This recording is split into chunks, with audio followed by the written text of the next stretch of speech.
nagbabagang balita. Dadang bakasyonista tuloy sa pagdagsa pabalik ng Metro Manila matapos ang mahabang bakasyon. Malacanang, nagbigay na raw ng direktiba na huwag palalayain at tinaguriang Alabang Boys ayon kay PIDEA Chief Dionisio Santiago.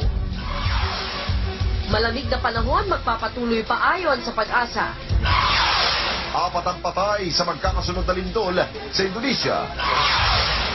Korea lalo pang umiinit ang career at love life sa pagpasok ng 2009. Angel of Sin, inisa-isa naman ang mga sexy leading men para sa kanya. At ang pagmamakulay na Fluvial Parade ng Cotabato City.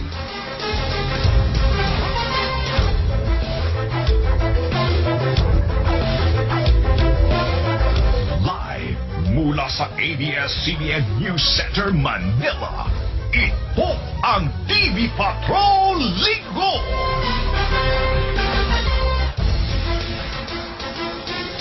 Magandang gabi Pilipinas, ako po si Alex Santos. At ako naman po si Bernadette Zambrano. Narito na ang detalye ng mga balitang kailangan yung malaman ngayong linggo.